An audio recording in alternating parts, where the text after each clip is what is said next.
Olá! Hoje nós vamos falar aqui no Coletivo Anti-Ordem sobre as Olimpíadas. Na data de hoje de gravação acabou de acabar as Olimpíadas. Vamos falar sobre isso, né? Sim. Eu sou a Flari e hoje o tema é Olimpíadas e Política. Eu sou a Afro e vim aqui como a convidada de hoje. É isso aí. Bom, vamos falar das Olimpíadas, né? Acho que pra gente ter que falar das Olimpíadas, a gente tem que falar um pouco da origem dos Jogos Olímpicos. A Olimpíada ela sempre foi um marcador extremamente importante. A primeira Olimpíada ela foi feita em 1896 em Atenas.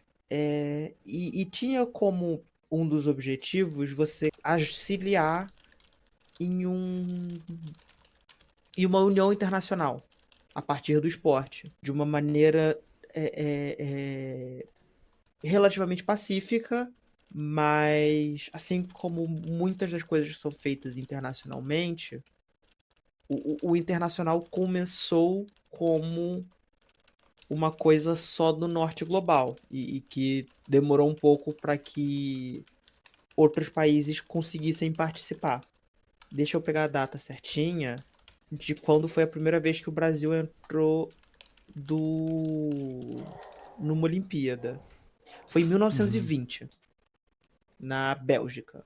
exatamente. É, E a gente também tem que falar o seguinte: as Olimpíadas têm uma história. E essa história é uma história de política e de bagunça no começo também, sabe? Não tem muito. hum, não tem muito o que dizer sobre, porque era bagunça na época. Tipo, era bagunça total. Lembra do começo das Olimpíadas, Afro? eu não tava lá, mas eu sei um pouco do que aconteceu. É assim. Basicamente a gente vê que, tipo, na primeira maratona que foi corrida, a galera pegou carona. Teve. As ginastas eram um bando de gente amadora que, tipo, fazia coisa ali, ali mesmo. As Olimpíadas eram uma bagunça no começo. A organização vai pegando, né? Vai pegando a organização e a Olimpíada começa a se tornar um evento importante. Antes a Olimpíada era só um evento como se. Pequeno. Pequeno, era um evento. A gente fala pequeno, mas não como uma ideia de ser 100% irrelevante. Ele era uma coisa que acontecia, era legal que acontecia, mas que não era a coisa mais importante do mundo, sabe? Se você quiser uma comparação um pouco, você pega as Copas do Mundo que não são de futebol. É uma correlação. Tipo, elas existem. Galera treinava, fazia coisa, era um evento, mas não era lá tudo isso. É muita coisa a falar sobre como a gente chegou até aqui, mas eu acho que tem uma questão importante que a gente tem que dizer. Conforme a Olimpíada foi crescendo, você ter uma delegação forte na Olimpíada foi ficando cada vez mais importante politicamente. Isso significa que os países mais, entre aspas, poderosos diplomaticamente, usam as Olimpíadas como uma maneira de flexionar o seu poder. Isso é histórico com a rivalidade que os Estados Unidos tinha nas Olimpíadas com a União Soviética, quando a União Soviética ainda existia. Se você for pegar o quadro de total de medalhas entre países, a União Soviética ainda está lá em cima, principalmente porque ela investia muito em esporte ele era o único país que disputava com os Estados Unidos em número de medalha e também o único país que disputava com os Estados Unidos em influência global. Nessa Olimpíada, a gente viu um fenômeno interessante. É um fenômeno que, se você acompanha a Olimpíada há muito tempo, era provável que acontecesse, mas que ainda não tinha acontecido, que é um país, a China, conseguiu a mesma quantidade de medalhas de ouro que os Estados Unidos, mesmo não conseguindo a mesma quantidade de medalhas totais. Isso é raro. Isso é raríssimo. Então, o que acontece?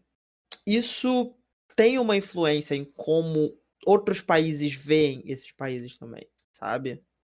É um evento grande nesse nível. Acho que efetivamente, né? Vamos lá. Política, propaganda nas Olimpíadas. Nas Olimpíadas, existe um efeito propagandístico que acontece efetivamente desde a Alemanha nazista. O que eu quero dizer Uhum, com isso? A Alemanha nazista viu nas Olimpíadas uma forma perfeita de projetar o seu regime, de projetar as suas ideias. E ao contrário do que o pessoal diz, ah, não, o cara negro ganhou as medalhas, tá, mas no resto a Alemanha conseguiu. A Alemanha não só uhum, conseguiu projetar o seu regime e as suas ideias, ela estava comemorando o quanto ela conseguiu projetar o seu regime e ideias. Uma das coisas interessantes é que várias estruturas das Olimpíadas que a gente usa hoje não são naturais das Olimpíadas, mas começaram na Alemanha nazista. Como, por exemplo, toda uma estrutura de espetáculo que a Alemanha queria para projetar o seu regime. E isso é por causa que isso em si é nazismo? Não. Isso é propagandismo puro. O propagandismo das Olimpíadas começa, mesmo no século XX, para como uma projeção de regimes. Regimes autoritários. Nisso, tá? Não era qualquer. Um regime extremamente autoritário. E aí chega nisso. A Alemanha utiliza isso para projetar a superioridade ariana, a superioridade do seu regime, e eles conseguem em certa forma. É claro que existiram alguns soluços, como o homem negro, que ganhou 3 medalhas de ouro, e tipo, o alto comando alemão da época não gostou disso. Mas tirando esses pequenos soluços, foi em geral um sucesso. uhum. Depois teve a guerra, isso foi nos anos 30, tá, gente? Foi antes da guerra, foi nos anos 30. Depois teve a guerra, não sei o quê. Começa a Guerra Fria. E tanto a União Soviética quanto os Estados Unidos começam a utilizar as Olimpíadas para o mesmo processo propagandístico de projeção de poder e regime. Se vocês pegarem, por exemplo, o que foi a cerimônia de abertura das Olimpíadas, foi um espetáculo que tentou pintar a França da liberdade, igualdade e fraternidade. E essa Olimpíada em si, em muitos aspectos, foi uma Olimpíada muito positiva. Ela foi uma das Olimpíadas com melhor igualdade de gênero, e ela foi uma Olimpíada muito boa na questão também de participação racial, que é um clássico de Olimpíada. Mas isso foi feito também para França tentar se vender como boazinha num cenário internacional, em uma época em que a França está perdendo muito, Uhum, muito status. Isso é uma coisa que em 2028 os hum, Estados Unidos vai tentar fazer em Las Vegas. sim. E aí a gente tem que lembrar o seguinte: hoje, como é que isso vai ser nesse negócio do quadro de medalhas? O quadro de medalhas, ele é um indicador da relação cultural de um país de projeção. E isso vai ser importante daqui a pouco quando a gente for falar sobre a China e os Estados Unidos, tá? Mas vamos falar um pouco da União Soviética na história. A União Soviética chega e começa a ganhar muita medalha, muito rápido. A União Soviética teve todo um processo de pessoas que. Não é nem pessoas, tipo, teve todo um negócio de crescimento e de não sei o Fabricação de atleta. né, fabricação de atleta, criação de, sabe, treinamento absoluto desde criança e tudo isso. E era um processo, gente, que não era legal, tá? Da União Soviética não era tipo, ah, você quer participar? Não. Eles pegavam os atletas e começavam a treinar desde criança. Era treino, treino, treino, treino desde Uhum. criança. E foda-se, sabe? Foda-se se a pessoa tá bem com aquilo ou não. Era tipo, o outro treinava você desde criança. Tinha quadros de depressão na União Soviética entre atletas grandes, tá? Não era pequeno. Não, Enfim. Os Estados Unidos também faz isso? De certa forma também, tá? Todo mundo faz isso. Por quê? Porque isso é uma forma de você manter a sua projeção propagandística através das Olimpíadas. uhum. Como é que o quadro de medalhas funciona? Tem o ouro, que é o que importa, e tem os desempates, que é prata e bronze, tá? Se Sim. você tiver 6 ouros, 0 prata e 0 bronze, você tá na frente de quem tem um ouro, 15 pratas, sabe? Você está na frente. Você está na frente. Não importa. O que acontece é que, nesse caso, isso também é um efeito propagandístico. Isso também é para mostrar que manter apenas alguns países no topo. E como é que isso vai chegar nas Olimpíadas de hoje? Vamos falar de como foi a bagunça para a França chegar. A França Foi. expulsou os. Primeira coisa que a França fez foi expulsar milhares, eu falo milhares de refugiados de várias regiões de Paris. Eles Uhum. expulsaram milhares de refugiados, tá? Inclusive em áreas que não são nem turísticas, nem diretamente relacionadas à região de Paris.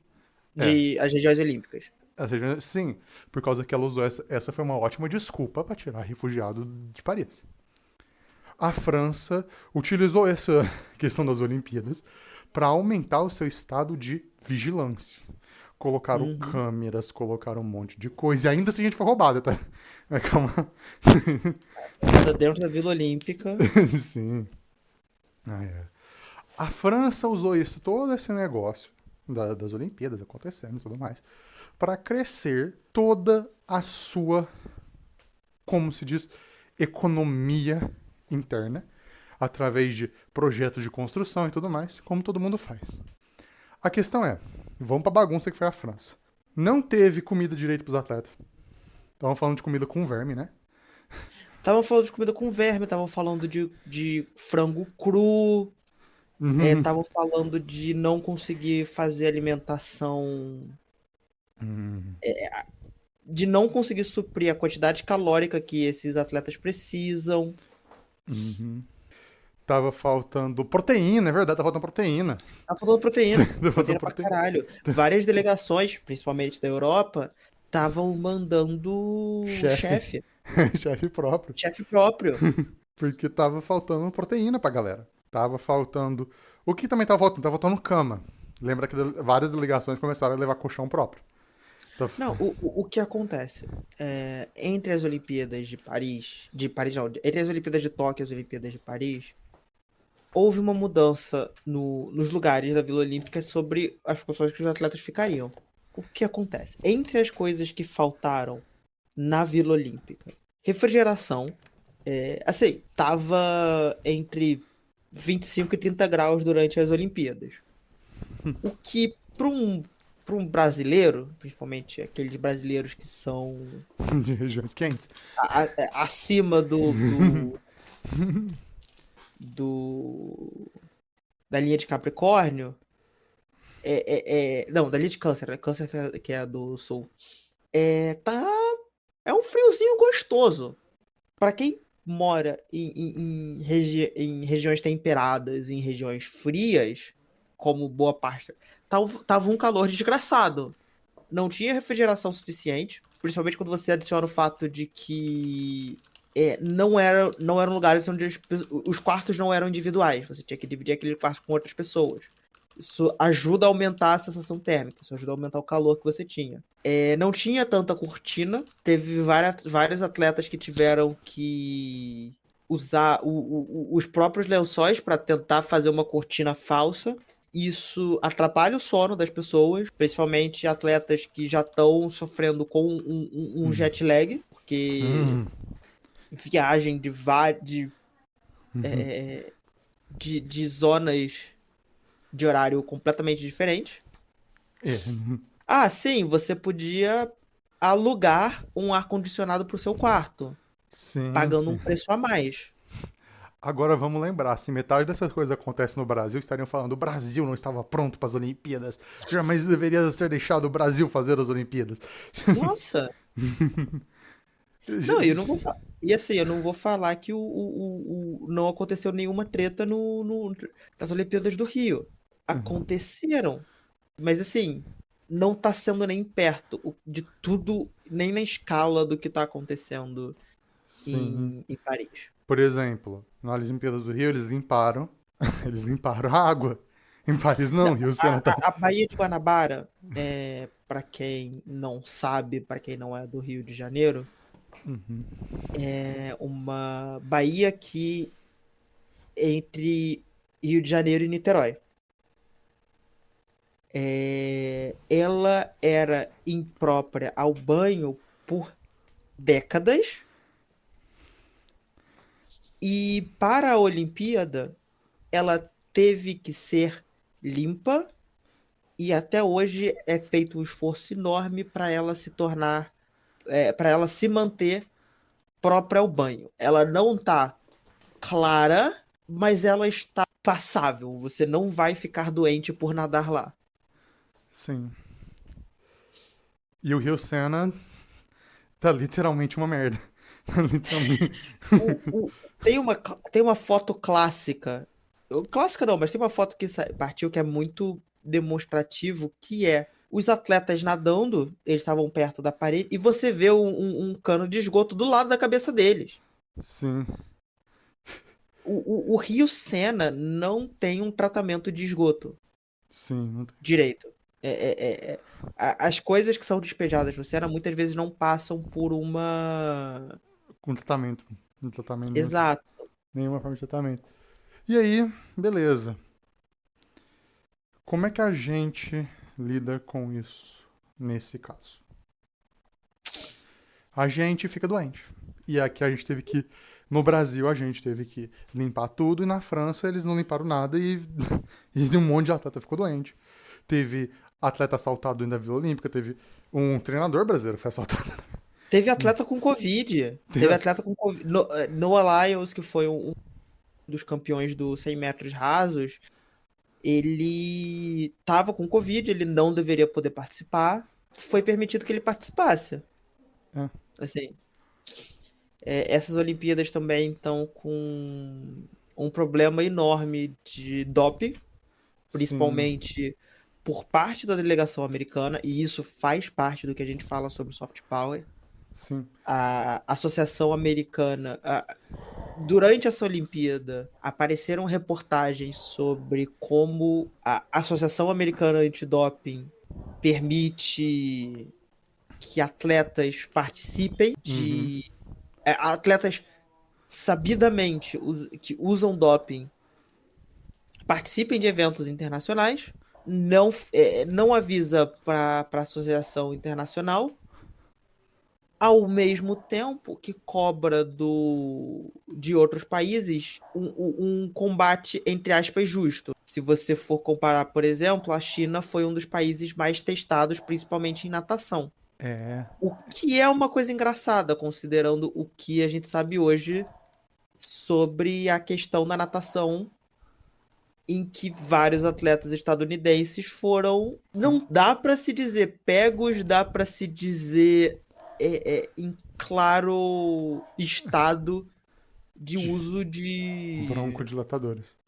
broncodilatadores em natação, que é considerado pelas regras da Associação Antidoping um tipo de doping, porque ele Sim, ajuda você a respirar melhor em um ambiente em que a sua respiração é extremamente importante, que é você nadando. exatamente. E aí a gente tem a questão. Nós estamos vendo aqui uma competição entre a China e os Estados Unidos. E como ficou o quadro de medalhas? 40 medalhas de ouro para a China, 40 para os Estados Unidos, e os Estados Unidos venceu no desempate. Isso é importante. Os Estados Unidos, na história recente das Olimpíadas, nunca empatou com ninguém. E eu falo história recente desde os anos 90, provavelmente, sabe? Desde, os, desde o fim da União Soviética, provavelmente até um pouco antes. Porque nos anos Uhum. 80 a União Soviética também estava mal. Então faz pelo menos uns 30 anos, pelo menos uns 30, que os Estados Unidos não empata com ninguém. Eles dominam nas Olimpíadas, tá? A China chegar a 40 medalhas de ouro é muito importante para os Estados Unidos, porque demonstra que a China está conseguindo se projetar no cenário internacional e culturalmente da mesma forma que os Estados Unidos está. É. E os Estados Unidos A, roubaram muita coisa. Em Depois a gente 2008, aconteceu da China conseguir ficar em primeiro. vai... Isso é uma raridade. Foi uma. Mas, e, tipo, a China, ela foi anfitriã de 2008, foi o Jogo de Pequim. Foi assim. E você ser o anfitrião com frequência te dá uma vantagem por. Você consegue mandar muito mais atletas, você consegue. Você consegue mandar mais atleta, vão ser nos lugares onde eles já estão acostumados a treinar.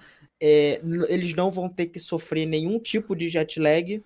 É. Porque o que acontece? A Vila Olímpica, Uhum. você tem, tipo, uma semana para se acostumar antes dos jogos começarem.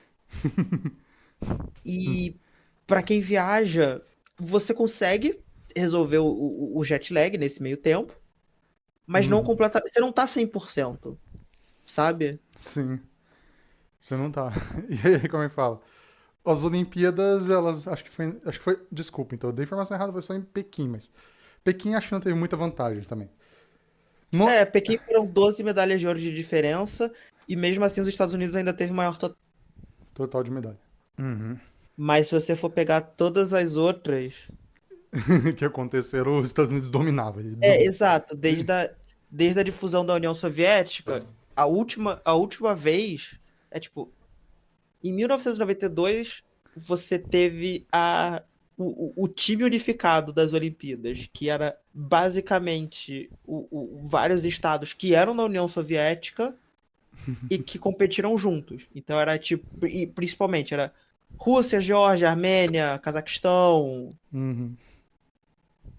E foi o país que mais ganhou em 92. Depois disso, é Estados Unidos, Pequim foi China. a China, porque China tinha uma vantagem. Mas de todas as Olimpíadas, os Estados Unidos foi o primeiro lugar 19 vezes. A China foi duas, em 2008 em Pequim, em 2024 agora com esse empate. Uhum. Pensando apenas em medalha de ouro. Sim. Agora, por exemplo, como eu disse, faz 30 anos que os Estados Unidos. A gente tá em 2024. Ou seja, faz pelo menos 30 anos que os Estados Unidos não tá. Que tá dominante nas Olimpíadas, e tirando 2008, que. Tirando 2008, mas eles estão dominantes. E isso, na verdade, os Estados Unidos perder essa posição, e não em território chinês, não em território americano, mas em território francês, indica. Porque tecnicamente os dois tiveram mais ou menos a mesma linha. Os atletas chineses tiveram que viajar, os atletas americanos tiveram que viajar. Ou seja, a China conseguiu bater nos Estados Unidos. Quase. Os Estados Unidos ganhou. Vamos ser bem clara. Os Estados Unidos ganharam. Sim. Eles tiveram mais medalha de prata, mais medalha de bronze, mais medalha de tudo. Eles ganharam. E mesmo tendo sido uma vitória muito criticável por conta de questões de, É. como eu posso dizer, arbitragem, Uhum. coisas que vão além coisas que vão além do jogo em si, como por exemplo o uso de doping, querendo ou não, o que vai ficar marcado é os Estados Unidos com 40 medalhas de ouro e o maior número de medalhas total. É. É, E agora o que a gente vai pensar? Como as Olimpíadas afetam a política internacional? Ou são afetadas por ela? Vamos pegar algumas coisas. A Rússia foi banida, dessa vez nas Olimpíadas. Da outra vez foi por doping, mas dessa vez foi por causa que ela estava em conflito ativo com a Ucrânia, certo? Ela Uhum. invadiu a Ucrânia. Israel não foi banido. Israel não foi banido das Olimpíadas, mesmo estando em conflito ativo com Gaza e tem invadido Gaza e tem invadido vários países recentemente, durante as Olimpíadas. Sim. Inclusive durante as Olimpíadas. Inclusive durante as Olimpíadas. Ou seja, aqui a gente já vê um viés político que eles tomam. A Rússia é Uhum. banida. Israel não. Israel continua. Por quê? Por causa que as Olimpíadas é um domínio de soft power. Sempre foi. E as Olimpíadas, em um país europeu, ia ser um domínio de soft power absoluto. Ia ser um domínio de soft power absoluto. Sabe? Basicamente o que a gente viu em outros elementos. A gente viu favorecimento sobre atletas europeus. O Brasil teve efetivamente 2 ouros roubados. Na cara Sim. dura. O do futebol e o do surf. Os dois dos Estados Unidos. Curiosamente. Os dois ouros Sim. contra os Estados Unidos. E foi na cara dura, tá, gente? Não deram Não, um você, pênalti. você checa uma arbitragem que ela foi muito mais pesada contra não europeus em diversos esportes, assim. O que afetou o Brasil foram esses dois principalmente. Uhum, Mas você teve uhum, o caso da Rebeca fazendo na disputa da trave, sim, que deram um resultado que, tipo, todo mundo ficou chocado que foi tão baixo. sim. E teve É, também vários, por exemplo, teve várias pessoas, inclusive a menina lá, a menina romena que entrou com maçã e ganhou, tá? A menina romena que entrou com maçã e ganhou pra o prata, por causa que, quer dizer, o bronze, por causa que o bronze dela tinha sido, ela tinha perdido o bronze por causa que a atleta americana tinha entrado com maçã e antes eles tinham acatado e ela tinha perdido o bronze durante a comemoração do bronze. uhum. Durante a comemoração do bronze, ela tinha perdido o bronze. É. E aí, com tudo isso, a gente fala sobre todo o resto, sabe? Sobre todo o resto. Sobre, por exemplo, como as Olimpíadas, então, se tornam soft power, mesmo se elas fossem injustas. O que elas não são. Vamos falar, Afro, do impacto olímpico na população pobre de qualquer lugar? Sim, é o que a gente estava falando antes, sobre como para você ser o host de uma Olimpíada, você tem que fazer uma maquiagem na sua cidade. Uhum. O que essa maquiagem ela acaba sendo? Ela envolve você retirar as pessoas da rua, não para uma casa permanente, mas muitas vezes para algum tipo de abrigo temporário, frequentemente em outras cidades. Você vê o reforço da atividade policial naquela cidade, e isso não é uma coisa boa, É. principalmente porque, assim, eu posso falar com a minha propriedade aqui.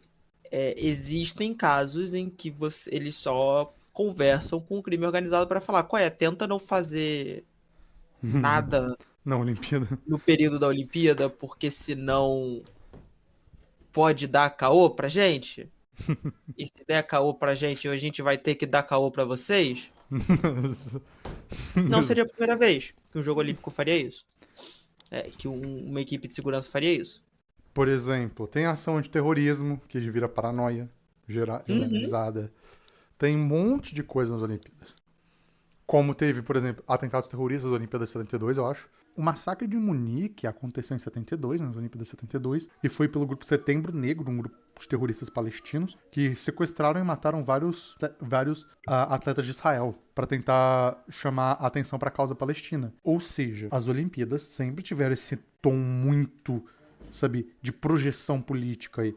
O medo de atentados Uhum. terroristas sempre foi muito grande nas Olimpíadas. Eu acho que tem uma coisa que a gente tem que considerar também sobre as Olimpíadas, e saindo um pouco de política internacional e pensando numa coisa mais interna do Brasil, que acontece em outros países, mas eu não tenho tanta propriedade para falar sobre eles, eu tenho mais propriedade para falar daqui.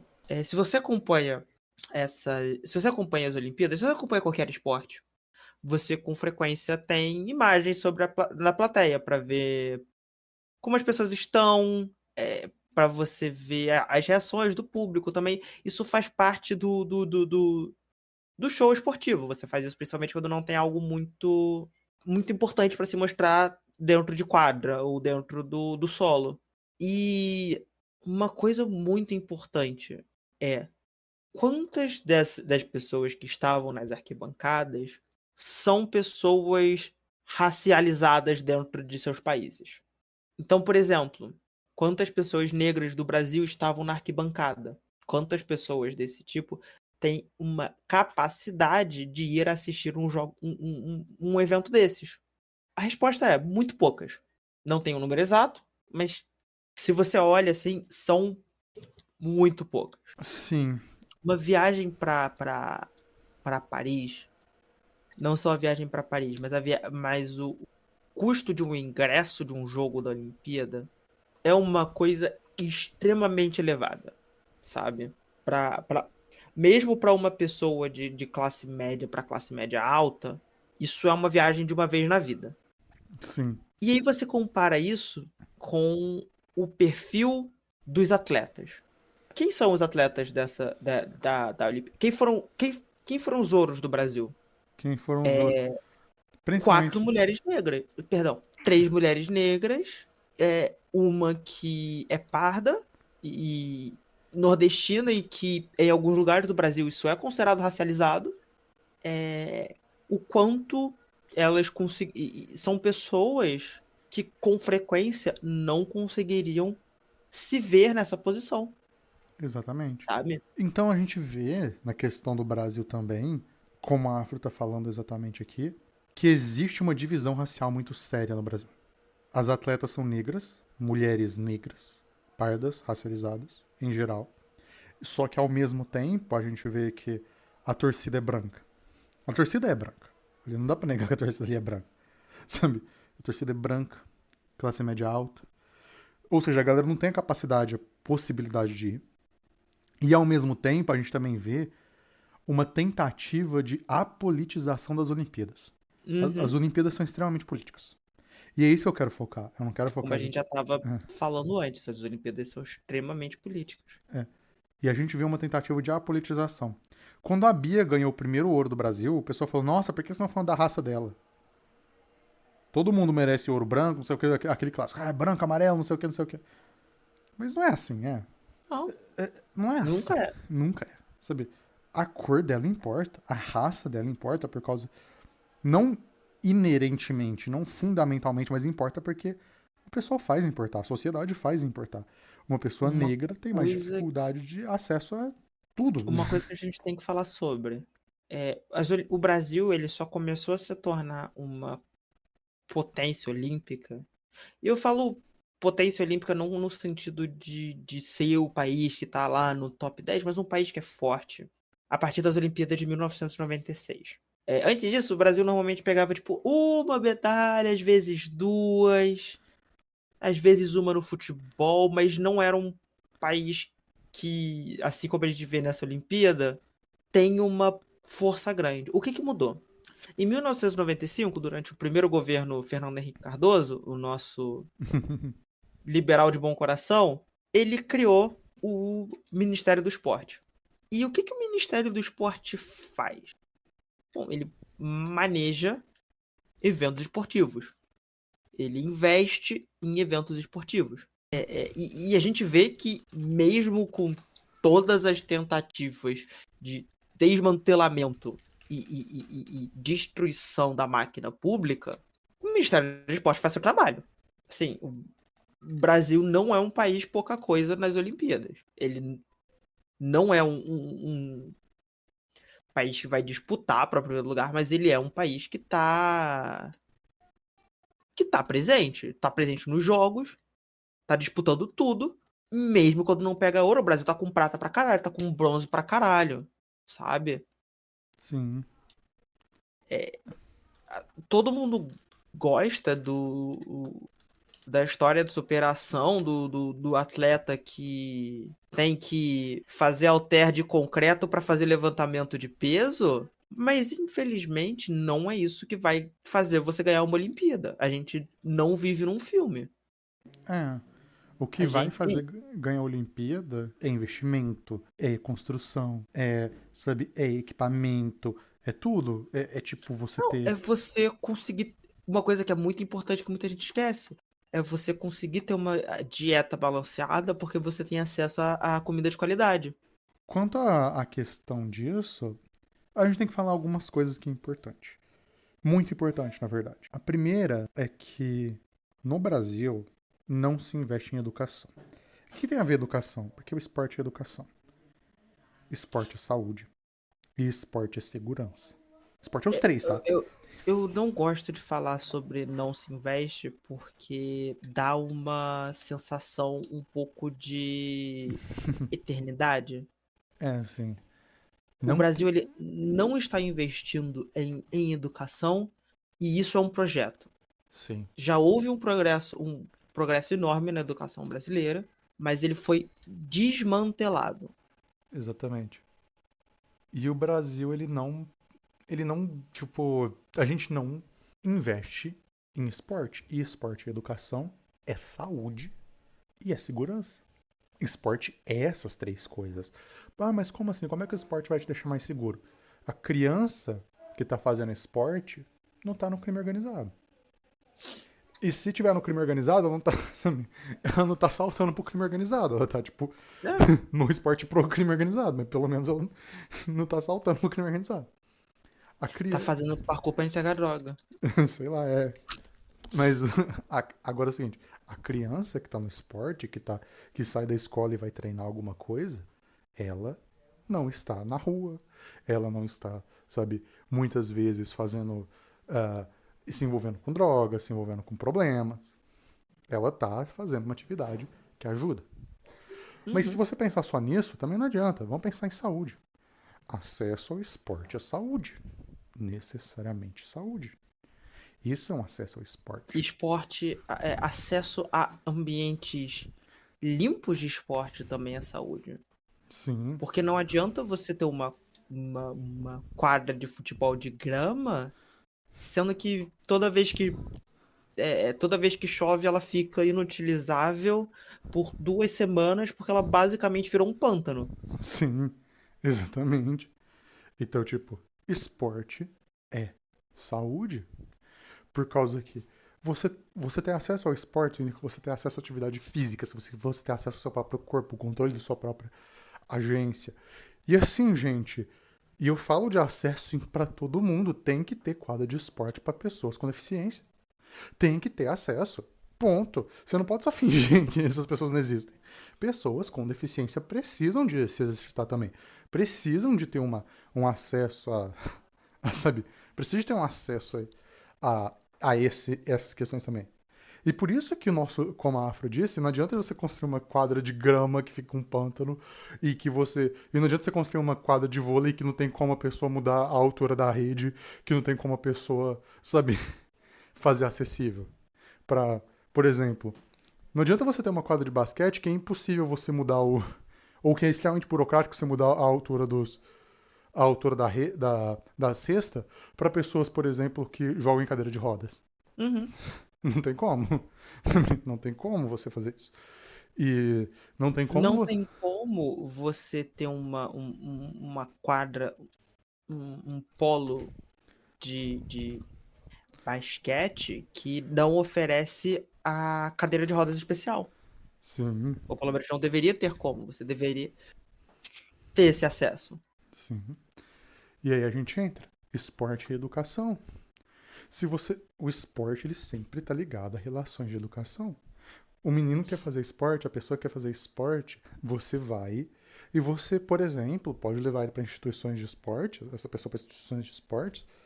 E nessas instituições, por exemplo, atrelar, você pode participar, mas você só pode competir se for bem na escola, se você estiver indo bem sabe, se você estiver participando da escola, sabe, indo nas aulas. Se quer saber outra coisa do Brasil que ajuda muito os atletas brasileiros, a Ah, gente tem um SUS.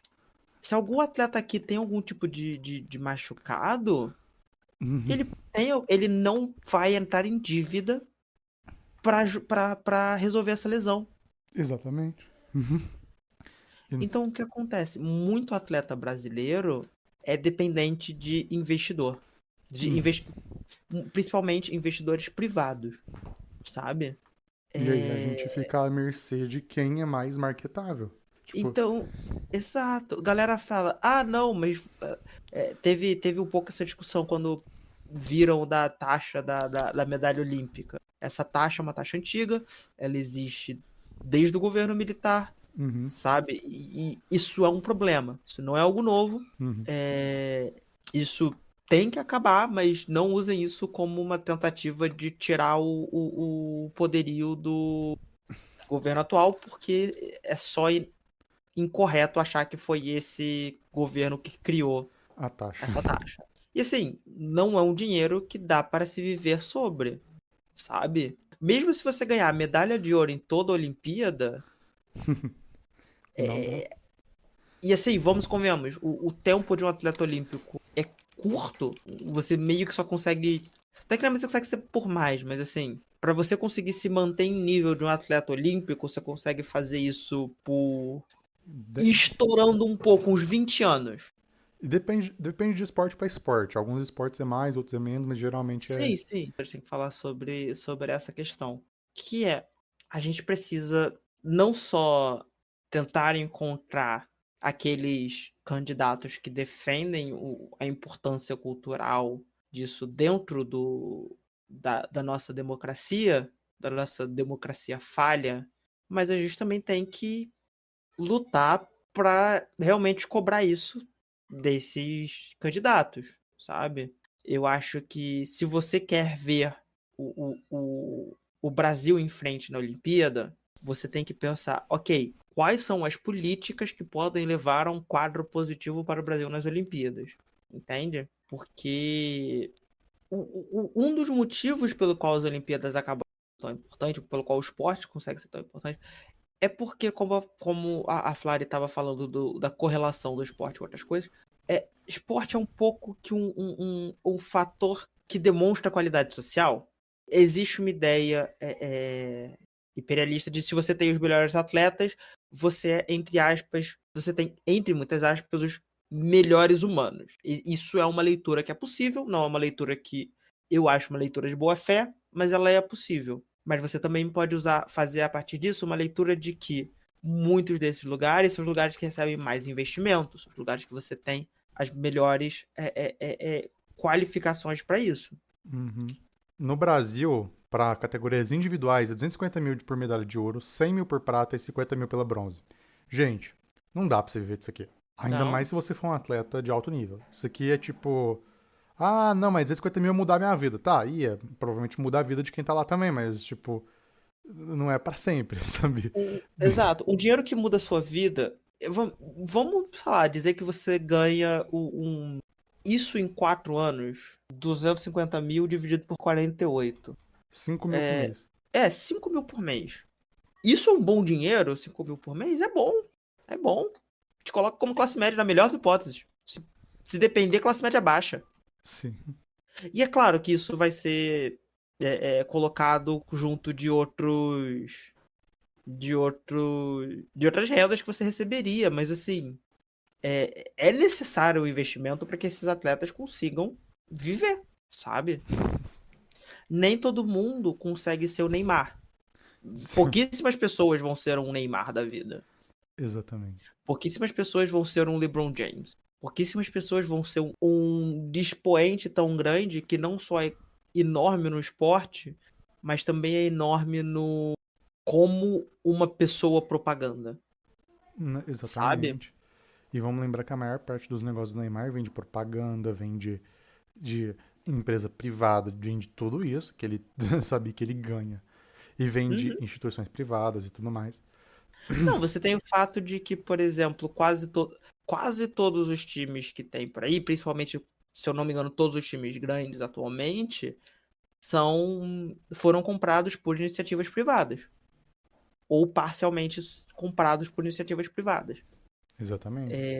Houve, principalmente nos anos 10, uma compra grande, principalmente dos grandes times europeus, por magnatas. E eu falo magnatas não no sentido de milionários, mas no sentido de pessoas que estão na casa de dezenas de bilhões, sabe? Principalmente por barões, basicamente barões do petróleo, pessoas que Sim, têm a vida trocando petróleo e com frequência destruindo suas regiões locais. exatamente. E aí a gente tem que falar sobre como existe uma elite atlética no Brasil. E todo mundo acha que esportista é a elite atlética do Brasil, mas a maioria não é. A maioria Uhum. dos atletas no Brasil não são da elite. A maioria dos atletas não são Neymar, não são de futebol. A maioria dos atletas vive com menos de R$ 2.000 ao mês de bolsa do governo, tá? Uhum. A maioria deles treina em instalações ultrapassadas, extremamente ultrapassadas. A maioria deles tipo faz milagre, tá, galera? O que a galera faz é milagre. Faz milagre. A galera faz milagre mesmo. A galera faz milagre. E tipo, ah, não, mas a Rebeca Andrade já tá em um nível que ela é famosa, que ela tem apoio, que ela treina em instalações de maior nível, mas a É? maioria das ginastas do Brasil não. Não, e lembra que a Rebeca Andrade Ainda. só consegue fazer isso porque em 2004 você tinha uma outra mulher negra que fazia uns milagres absurdos e ganhou ouro em ginástica. A No famosa Mundial. Daiane dos Santos. No Mundial de Ginástica. Uhum. Não, ela também ganhava nas Olimpíadas. Ela também Ela não era ganhou, sempre. ela não ganhou ouro nas Olimpíadas, a Daiane. Ela não chegou a ganhar? Nunca. Eu lembrava que ela tinha medalha em 2004. Ela deve ter ganhado bronze, mas ela não ganhou ouro nas Olimpíadas. Eu chequei esses Uhum. dias. Infelizmente, ela ganhou ouro em vários mundiais. Ela ganhou ouro no Pan-Americano de ginástica. Ela ganhou ouro em um monte de coisas. Só que, tipo, nas Olimpíadas ela nunca chegou a ganhar ouro. Ela sempre ficava em quinto, sabe? Ela sempre ficava perto, assim, mas nunca chegou a ganhar ouro nas Olimpíadas. Mas Uhum. tanto é que a Rebeca Andrade, ela chegar no nível que ela chegou, é uma coisa ao ponto dela ser reconhecida pela Simone Biles. Tá? Ela é reconhecida pela Simone Biles, ela é entendida pela Simone Biles como não só uma rival, mas uma amiga, gente. Tá? A Biles reconhece a Rebeca Andrade como amiga, tá, gente? Ela Sim. não é só uma rival, não. E aí a galera, você vê os memes, tipo da Simone Biles e da Rebeca e tudo mais. Você tem aqueles memes, meme em cima de meme e tudo mais. E a gente tem que ver como é que a Rebeca Andrade virar a maior medalhista olímpica da história do Brasil é importante, por causa que a história da Rebeca também não é uma pessoa rica que ela ela veio de classe média baixa. Ela Uhum. treinava e ela só conseguiu isso por causa da Daiane dos Santos, porque a Daiane dos Santos criou o Instituto Daiane dos Santos, porque teve toda aquela questão da ginástica olímpica no Brasil, da ginástica artística no Brasil, que só conseguimos chegar na ginástica artística no Brasil, a ginástica olímpica, a ginástica em geral, por causa da Daiane dos Santos. A Daiane dos Santos é um símbolo tão grande. Gente, a Daiane dos Santos é um símbolo tão grande que vocês terem uma ideia. A Simone Biles já disse que é uma das inspirações dela. Não, vem exatamente essa questão. Não é só a Simone. A Daiane dos Santos, ela inspirou toda uma geração de ginastas negras, não só no Brasil. Sim. Para vocês terem uma ideia, gente, como as Olimpíadas são políticas, vamos lá.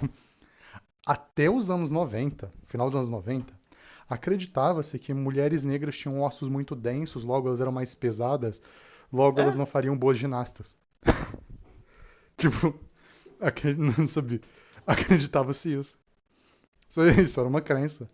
Ou seja, a instituição da política nas Olimpíadas é tão profunda, até em quais atletas são permitidos a participar, até em questões de gênero, e a gente tem que também falar da Imani Kelly, de como as Olimpíadas lidam com a instituição de gênero. isso tem a ver com uma questão de esporte internacional, em que trata a questão de gênero de uma maneira muito, Hum, muito ruim. sim. O que acontece? O Comitê Olímpico, o Comitê Olímpico atual, Uhum, eu tava lendo isso um pouco na preparação sobre isso, ele tem questões em relação a gênero que são muito. Honestamente, são até meio progressivas em alguns aspectos, em que uhum, com frequência eles falam que, gente, a gente não tem nenhuma evidência científica em que raça e gênero fazem uma diferença tão grande em esporte. Você tem referências anedóticas, você tem resultados de questões históricas, você não tem um estudo que é 100% científico sobre isso. Muitas vezes, a separação de masculino e feminino vem não por uma diferença de habilidade ou de necessidade, mas por uma necessidade de inclusão, principalmente de mulheres no esporte. Isso que foi uma das coisas que tornou essa Olimpíada tão grande. A gente ainda vê nessas Olimpíadas uma questão machista muito forte, tanto exatamente. na reação do público quanto em questão até de alguns próprios atletas. Vamos lembrar que no final dos anos, esportes era um esporte que era misto. Esse negócio de inclusão é importante. O esporte que era misto era tirar o alvo, com arma. Uhum. As mulheres, lá nos anos 80, pediram para o tiro ao alvo ser separado. Por quê? Porque nenhuma mulher recebia financiamento, É, nenhuma mulher recebia treino, nenhuma. Então, tipo, a galera não recebia, elas só não recebiam. Elas não recebiam treino, elas não recebiam financiamento, elas não recebiam nada. Elas só todo mundo que recebia era atleta homem. Logo elas a, pediram a, para isso, para a que elas Liga de tenham. Xadrez tem isso também. É. Logo elas pediram, não por causa que os homens atiram melhores que as mulheres, não, não atira, gente, desculpa, não atira. Não atira. Se você. Gente, tem toda aquela coisa, não, que porque os homens não sei o que, eles são melhores em todos os esportes. Não são, não. Não são. Sabia? Eles só muitas vezes recebem mais investimento e menos críticas por fazerem aquilo. É. Então, Uma assim. coisa que atletas. Você. Eu vou dar uma demonstração muito clara. Mulheres na Olimpíada sofrem pressão para serem, entre aspas, bonitas. Uhum, Você vê o time olímpico que tá todo maquiado, tá todo produzido. E assim, eu não vou dizer que não existe um pouco isso pros homens, mas socialmente essa pressão é menor, sabe? Você pode ver algum tipo de base, às vezes, em alguns atletas masculinos, você dificilmente vai ver, por exemplo, a pessoa com rímel, a pessoa com lápis de olho, a pessoa uhum, com batom. Você vê isso nas Olimpíadas. Tirando em alguns pouquíssimos. Você quer um exemplo de como essa pressão existe? uhum, No vôlei de praia feminino, muitas das atletas foram proibidas de usar short. Uhum. As atletas brasileiras usam short porque elas demandam usarem short. É, elas exigem uso de short. O que é bizarro, porque não tem nenhuma dessas no masculino. Não vou de pra masculino. Sim. É. Se você for pegar cara, eu tava vendo a final do vôlei de praia, eu tava irritada com o uniforme das canadenses. Uhum. Outra Porque, coisa é como isso também afeta questões culturais. Por uhum, exemplo, eles queriam proibir a menina do vôlei de praia do. Era um dos países muçulmanos, acho que era era do Marrocos, Paquistão, eu do acho. Paquistão. Eu não lembro. De usar o véu dela. Isso que não É. proibia. E ela usou mesmo assim. E ela foi lá e usou mesmo assim, Não, sabe? e mesmo aquelas que. O que acontece? Isso é uma coisa que muita gente não coloca. Esquece de fazer sobre.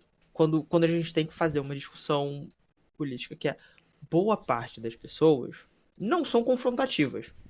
Isso significa que se você sugere alguma coisa para elas, elas com frequência não vão ir contra essa sugestão, a não ser que seja algo claramente danoso para elas.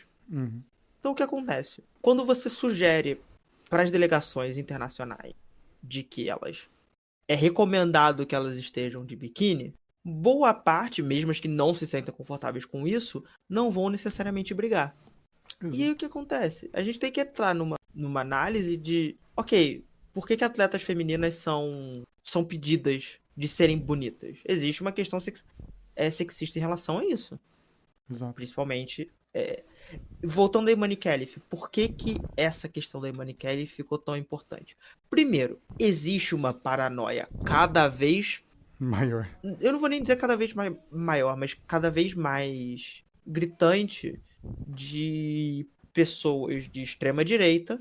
E com extrema direita eu quero dizer pessoas que são quase fascistas, quando não abertamente fascistas, que querem manter uma questão de gênero padrão. Sim. A Imani Khelif é uma mulher feminina. Ela é uma mulher feminina. Só que ela não é Não feminina. existe dúvida de que ela é. Só que ela não é Mas no feminina o momento. suficiente pra essa galera. Exato. Ela não usa E vem mais maquiagem. uma questão. Ela não é, entre aspas, feminina dentro do padrão europeu. Uhum. E outra, ela não usa maquiagem, ela não usa, sabe? Ela não sai de vestido, ela geralmente sai de calça, sabe? Uhum. Ela, ela, ela cai dentro. Só que ela não é masculina. Gente, na escala de masculinidade que uma mulher já vi mulheres aqui lá é tipo, A Bia Ferreira do Brasil ficou em quarto no boxe, se eu não me engano. é, Ela é mais, entre muitas aspas, macho do que Imani Khelif. Entre muitas aspas. exatamente. E a gente tem que ver assim, com toda essa questão, o gênero, a sociedade, o Brasil, a questão assim, a gente vê que toda essa questão da Imani Kelly foi muita paranoia da direita. Foi muita Uhum. paranoia de tipo de querer encontrar fantasmas, porque a direita só existe em fantasma. Ela só funciona que se tem fantasmas acontecendo. Tem que ter fantasmas o tempo todo. Seja o fantasma do judeu bolchevismo, seja o fantasma do marxismo cultural, seja o fantasma do, sabe, Das mulheres trans das mulheres que querem trans. entrar nos nossos banheiros. É, O único objetivo de uma mulher trans é entrar num banheiro. assim. Então, tipo, todos esses fantasmas que a direita precisa, ela começa a achar em todo lugar. E todo esse Uhum. drama, e a Imani Kelly foi processar a Associação Internacional do Boxe por causa desse drama, tá? Corretíssimo. Corretíssimo. Corretíssimo. E aí o que acontece? O pessoal fica achando tudo em todo lugar, sabe? Fica achando prova onde não tem, fica achando, é literalmente fantasmas, tá vendo fantasmas? Tipo, Uhum. ah, o seu short dobrou de um jeito estranho, nossa, viu? Homem. Sabe? Começa a ver fantasmas em todo lugar. E isso, pra gente fechar, volta em como é que as Olimpíadas se manifestam. As Olimpíadas permitem pessoas trans desde 2008, eu acho. Pessoas trans podem competir nas Olimpíadas. Sabe quantas pessoas trans chegaram nas Olimpíadas? Sei lá, Uma. uma. Uma pessoa trans. Um homem trans, isso é importante se dizer, que não se qualificou tanto assim. Ele tava no boxe masculino e foi ok. É, Não ganhou medalha, não ganha nada. mas Uma Ganhou pessoa, 2 lutas, sei lá. uma pessoa chegou nas Olimpíadas. Desde 2008. Mas desde 2008 provavelmente teve mais, só que, tipo, nenhuma ganhou medalha. Ninguém ganhou medalha. Nenhuma pessoa ganhou medalha na história das Olimpíadas. O que diz muito sobre a suposta vantagem tão grande. E isso nos leva a como é que a Olimpíada se torna política, por causa que ela se torna tão o policiamento sobre as Olimpíadas é tão grande, mas tão Gente, grande. se eu quero fingir alguma coisa pra ganhar medalha, Vou usar doping. eu finjo ter teste de asma, é mais fácil. E aí a gente vê também como, por exemplo, em tudo isso que a gente falou, o que são as Olimpíadas? Para encerrar, o que são as Olimpíadas em tudo isso que a gente falou? As Olimpíadas são um fenômeno político e cultural internacional. E por serem esse fenômeno político e cultural internacional, elas são propaganda. Elas são necessariamente propaganda. Elas são necessariamente poder. Quem ganha nas Olimpíadas se demonstra. As Olimpíadas não são mais aquilo de ver os melhores atletas. Não, não, não. As Olimpíadas é ver quem tem o maior investimento e quem tem o maior poder. A Uhum. China ganhar, não ganhar, a China empatar com os Estados Unidos demonstra uma relação cultural na qual a China está se projetando tanto internacionalmente quanto os Estados Unidos. Os Estados Unidos são mais importantes, mas a China está chegando lá. E a China está fazendo isso em tudo, tá, gente? A China está fazendo isso no campo militar, no campo político, no campo econômico, no campo e agora dos esportes. A China está se projetando cada vez mais e mais. A gente também vê que não existem nenhuma forma de você apolitizar as Olimpíadas. Não é só, vamos ver. Existem relações de raça lá dentro, de xenofobia, como por exemplo os atletas chineses que estavam reclamando que os atletas americanos estavam tratando eles mal, que que estava tendo xenofobia com os atletas chineses. Sabe, vários atletas chineses reclamaram de xenofobia, racismo que estava acontecendo lá dentro. Não, tava falando que tava um ambiente hostil pra eles, pros nadadores. Sim, também estava tendo racismo, várias instâncias de racismo nas Olimpíadas. Teve vários sinais de supremacia branca, sinais da supremacia branca sendo mostrados. Tipo aquela. Lembra do. Que eu já falei, eu já falei disso numa live minha no outro canal, mas. Sobre o White Power, sinal do White Power, várias pessoas fazem sinal de White Power. Gente, Uhum. as Olimpíadas, elas começaram a ter essa projeção tão grande quanto elas têm hoje na Alemanha nazista, com uma projeção de poder. E desde então elas nunca pararam, elas nunca mais foram uma projeção de qual atleta é melhor. Não, não, não. De qual pessoa é melhor.